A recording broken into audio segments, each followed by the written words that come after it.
Nós vamos falar hoje sobre João, versículo 9. Né?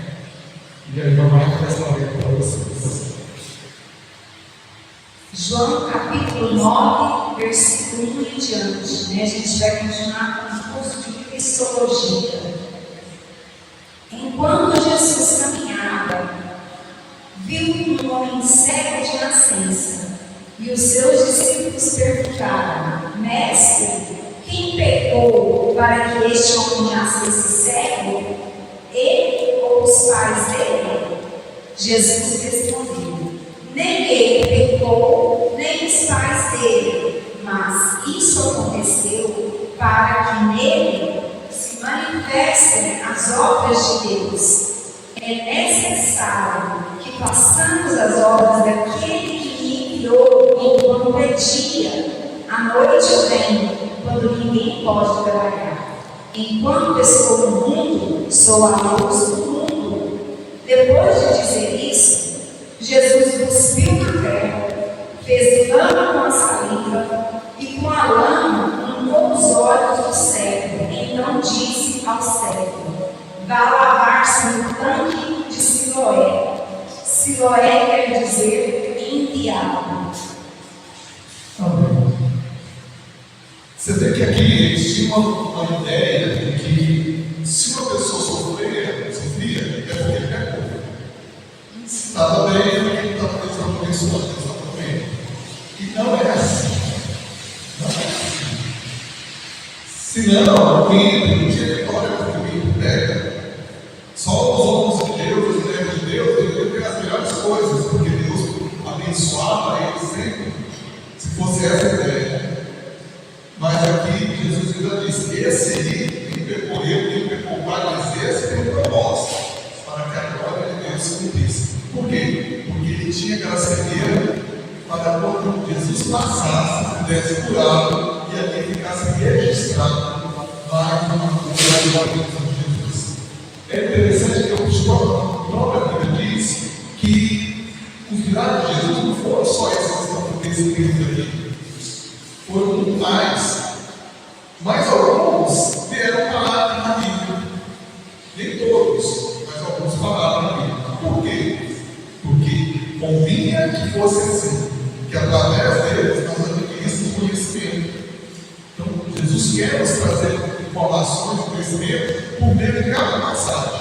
Nós acreditamos na inspiração mental da Bíblia.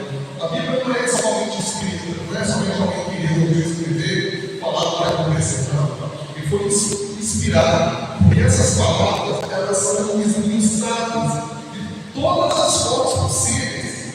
Elas são traduzidas, a Bíblia é traduzida em todos os idiomas.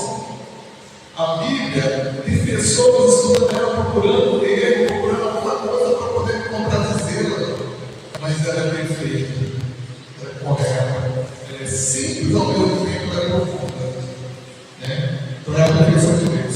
E esse cego aqui, eu acho uma coisa muito interessante. Quando Jesus fez o milagre, ele fez um milagre diferente. Geralmente eu coloco a palavra, seja no braço, ande, faça isso, assim. Mas Jesus, ele cuspiu dessa vez, ele cuspiu um pedaço de um tom de terra lá e fez um bolo e pôs nos olhos dele. E falou assim: agora vai lá no tanque e vai se lavar.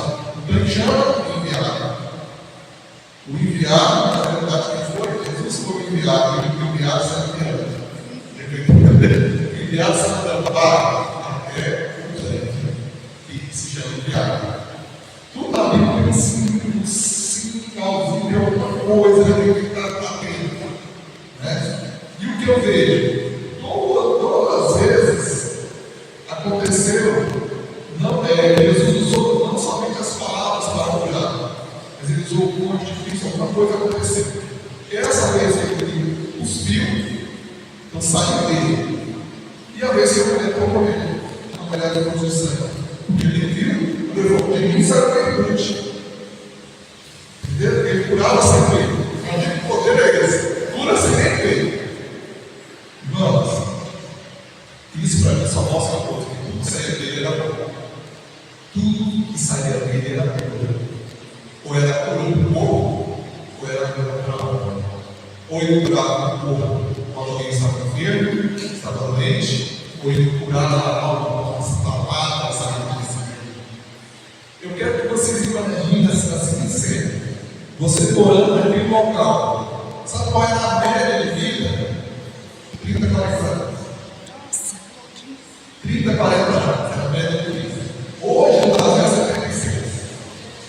Então, de 30 a 40 anos as pessoas comigo, porque era uma dificuldade imensa, tremenda. Aí você, uma pessoa nasce pobre, com dificuldade para se alimentar, porque muito de fome.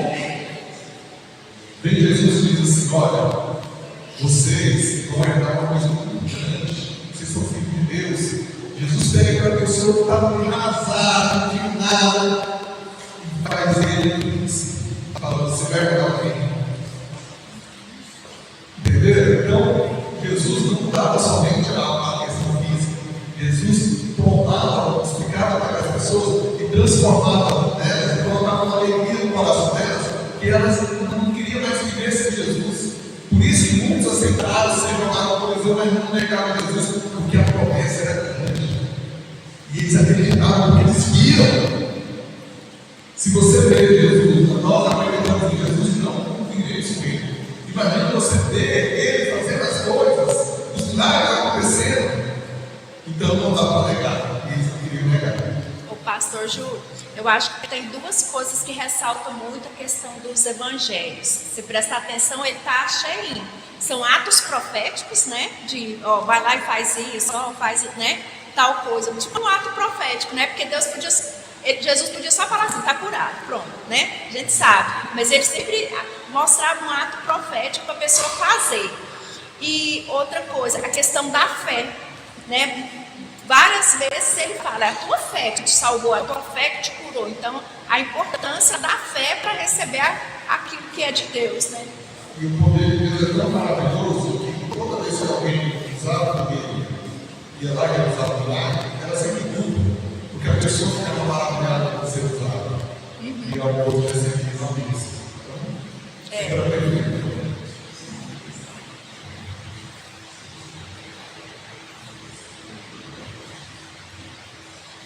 Siloé quer dizer enviar. O cego foi, lavou-se e voltou vendo. Então, os vizinhos e os que antes o conheciam de vista, como mendigo, perguntavam: não é este que ficava sentado pedindo esmolas? Uns diziam: é ele. Outros: não, mas se parecer com ele. Não, mas se parece com ele. O homem dizia: sou eu. Então lhe perguntavam: como foram abertos os seus olhos? Ele respondeu: o homem chamado Jesus fez lama, passou nos meus olhos e disse: vá ao monte de Siloé e lave-se. Então eu fui e lavei e estou bem. Eles perguntaram: onde está ele? Respondeu: não sei.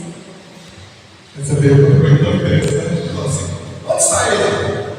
Olha, quando eu deixei ele, eu era cego.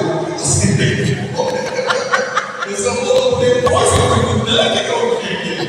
Não sei para onde ele foi. Tem como ele saber.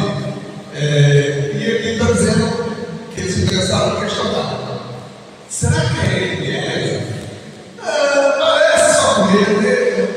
A negação do milagre. A negação é o que? É a incredulidade que fecha o coração daquela pessoa para que ela não perceba as maravilhas acontecendo. Quantas maravilhas Deus fez e a pessoa não foi. Deus faz e a pessoa não. Eu sou palmeirense. Se não é eu, às vezes está dirigindo, acontece uma coisa assim, ele escapa, ainda não reconhece ou nada não de Deus. Eu também acho que eu falo o seguinte: Deus fala no coração daqueles que creem, mas o diabo fala no coração daqueles que não creem. E se Deus fala, mostra que é um milagre, o diabo não acredita. Não, que isso? Isso é coincidência. Coisas assim acontecem. Coisas assim acontecem. Eu fico falando o seguinte, fico imaginando tanta maravilha que existe nesse mundo. E e as pessoas estão dizendo, são coisas que acontecem. Você sabe que a teoria mais usada pelos ateus é a teoria de Darwin, a teoria da evolução. E eu vi duas coisas para mim que quebram essa teoria sem cumprir com. Eu acredito que Deus tem feito que Ele deixou no momento as pessoas, o ser, fez se adaptar. Ele evoluiu, digamos, um pouco. Mas eu vi dois animais, um animal e um ser, que para mim quebra toda a teoria da evolução. Como assim?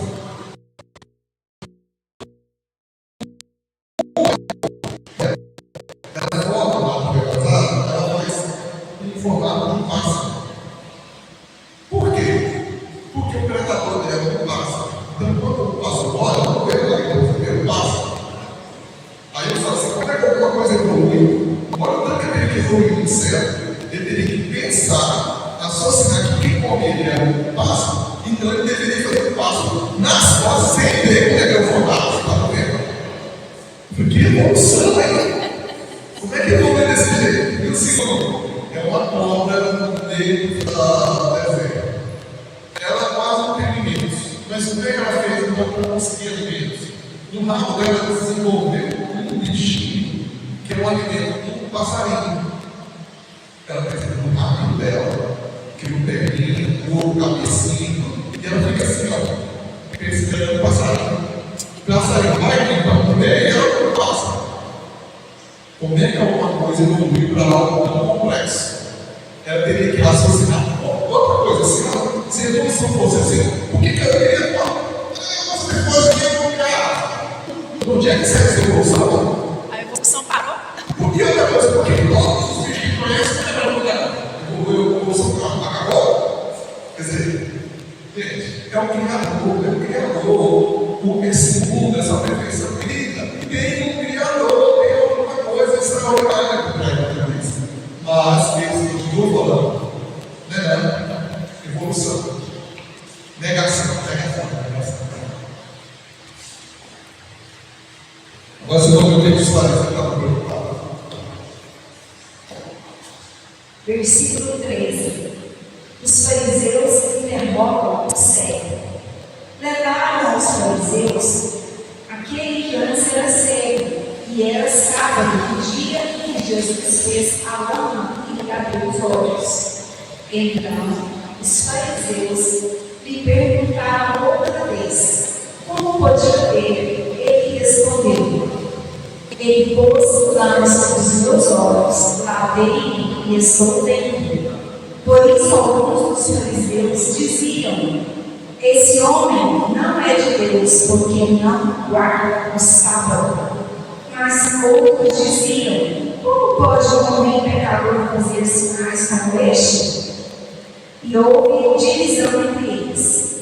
De novo perguntaram ao cego: o que você diz a respeito dele, uma vez que abriu os olhos? Ele respondeu: é um profeta.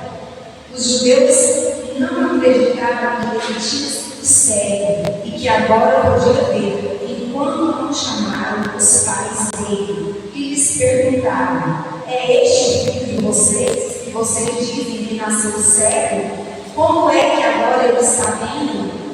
Então os pais responderam: sabemos que este é o nosso filho e que nasceu cego, mas não sabemos como agora está vendo. E também não sabemos se ele abriu os olhos.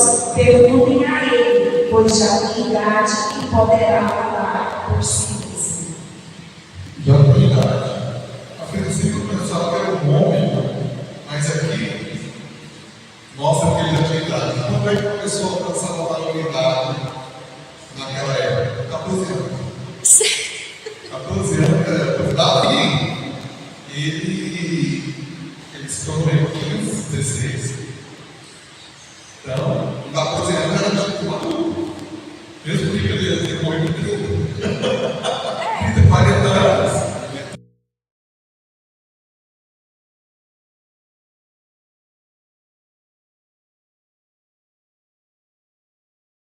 Então, que Jesus solução. Agora eu vou explicar, vou tentar explicar para vocês por que o sábado para eles está tão importante. Quando eles saíram do Egito, eles foram atravessando o deserto. Deus mandou através de Moisés um recado, diz assim: não é para vocês fazerem nada, vai cair comida do céu, não é nada. Mas, atenção, aquele que foi pego no sábado morrerá. Lembrando que a semana começa no domingo. Domingo é o primeiro dia. Sábado é o último dia da semana.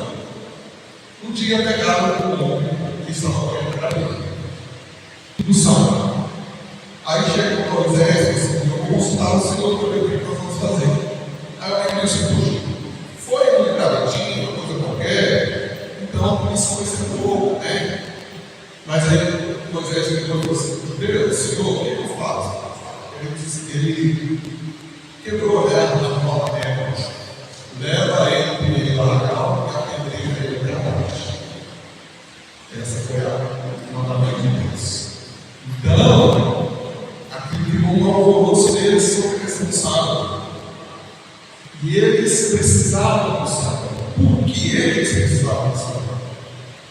Quando Moisés sobe no monte para buscar as tábuas dos 10 mandamentos, quando ele fica 40 dias lá, quando ele retorna, como eu joguei aqui na aula, no estudo dele, quando ele retorna, ele já tinha feito o filho do livro da Torá. Então era um povo que tinha quebrado todo o vinho com Deus. Então você diz assim: olha, eu quero que vocês vocês vão fazer tudo possível, mas um dia vocês têm que orar, têm que buscar, para criar um vínculo de Deus com eles. Então o sábado era muito importante naquele momento. Porque assim eles começaram a entender que era Deus, eles começaram a orar a Deus, eles louvavam a Deus e faziam a coisa assim: Deus, e sábado. E assim Deus transformou na tradição a conduta de um povo e fez esse povo adorar, o amar, porque ele queria ser Deus daquele povo. Então existe toda uma situação por causa do sábado. E a questão sobre então você vai dominar todo o rapaz só que tem o cabelo, eu vou contar uma história para vocês. Eu li quando eu estava estudando aí para a faculdade de administração, que chamava A Arte da Guerra, Sun Tzu. Esse Sun Tzu, ele era um general que era um estrategista, então ele deu muitas batalhas. Por isso que o livro dele foi muito estudado. Ele é criança de Jesus, ele sabia que nós estamos estudando ele na administração.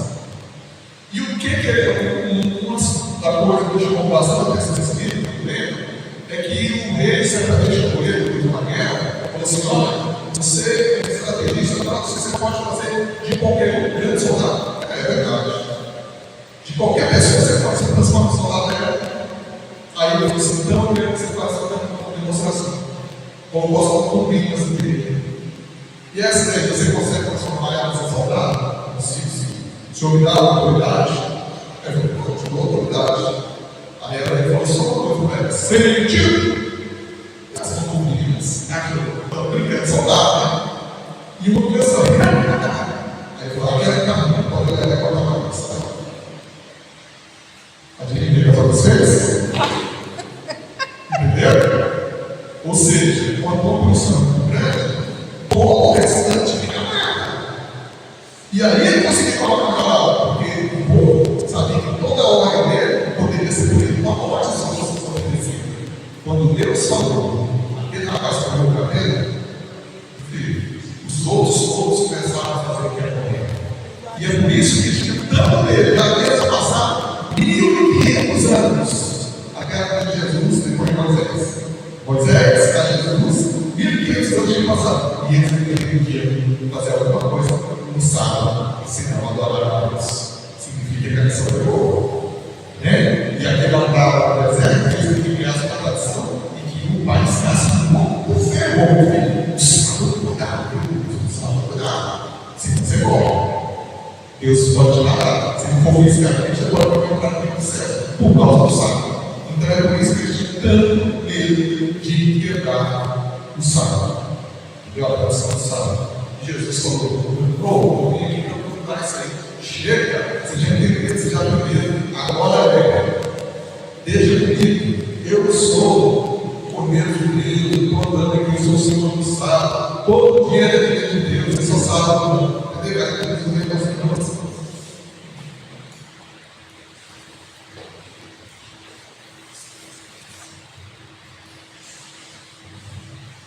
Versículo 22. Os pais dele disseram isso porque estavam com medo dos judeus, pois estes já tinham combinado que, se alguém confessasse que Jesus era o Cristo, seria expulso da sinagoga. Foi por isso que os pais dele disseram: ele já tem idade e poderá falar por si mesmo. Então chamaram pela segunda vez o homem que tinha sido cego e lhe disseram: diga a verdade diante de Deus, nós sabemos que esse homem é pecador.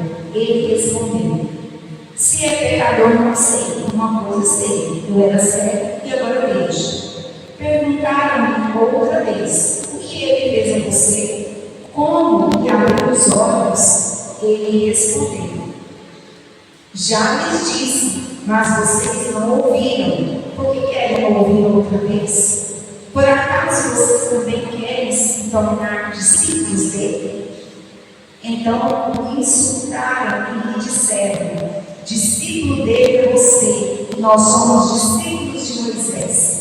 Sabemos que Deus falou a Moisés, mas este nem sabemos de onde é. O homem respondeu: é estranho que vocês não saibam de onde ele é, mas ele me abriu os olhos. Sabemos que Deus não atende a pecadores. Pelo contrário, se alguém teme a Deus e pratica sua vontade, a este atende. Desde que o mundo existe, jamais se ouviu que alguém tenha aberto os olhos a um cego de nascença. Se este homem não fosse de Deus, não poderia ter feito nada. Mas eles disseram: você nasceu cheio de pecado e quer nos ensinar? E o expulsaram. Mais uma vez eles falaram assim: se o homem é pecador, como é que Deus vai usar o pecador para fazer um milagre? E o milagre estava em Jesus. Certamente será: ele faz milagre porque ele é o rei dos demônios. É como se eu sou rei dos demônios e estou expulsando demônio, então o reino de Deus está acabando, está aumentando. A gente está pregando a famosa do demônio, que vocês estão dizendo que eu sou. Então, Jesus ele veio para quebrar uma tradição. Uma era é uma vontade de tempo. E uma vontade de tempo não marcada por uma palavra, mas marcada por um acontecimento. Então Jesus ele veio mudar uma era, um novo acontecimento, uma nova forma de vida. E é por isso que Jesus estava quebrando algumas tradições, mesmo sabendo que, pelo que estava escrito na palavra, Jesus não quebrou nada. Ele diz: eu não vim abrogar a lei, eu cumpri. Vocês não têm que cancelar, eu cumpro a lei. Eu sou judeu, e algumas normas, algumas leis, é lógico, ele tinha autoridade para aquela, porque ele veio ensinar o que era a vontade de Deus. E o principal, Jesus veio mostrar uma forma de vida não somente a Deus, mas a povos, a todas as nações. Por exemplo, a tradição do sábado era uma tradição mundial ou era uma tradição judeu? Judeu, né? A gente guarda o sábado na vida, a nação inteira era para gostar. Era porque saíram do Egito e davam Deus deles sua criança para eles. E Jesus, ele ensinou uma forma de viver, de servir a Deus, que não estivesse vinculado a uma tradição somente judaica. Nós não estamos aqui nos tornando judeus, nós estamos aqui nos tornando cristãos. Entendeu? Que é uma diferença bem grande. E por isso tem até hoje a gente tem dificuldade nisso. Querem viver como judeus. Não tocar aqui. Deixa eu ver. Chofar. Vamos tocar chofar, vamos tocar o povo lá. Vamos vestir igual o sacerdote de Deus.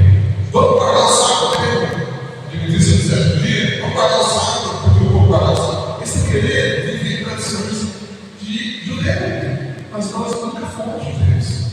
Nós somos para aquele povo, casado com o gentil.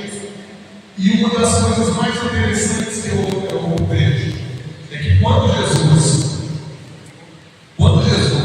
foi traído, segundo quando dissessem, querendo Barrabás, prenda Jesus, mate Jesus, solte Barrabás.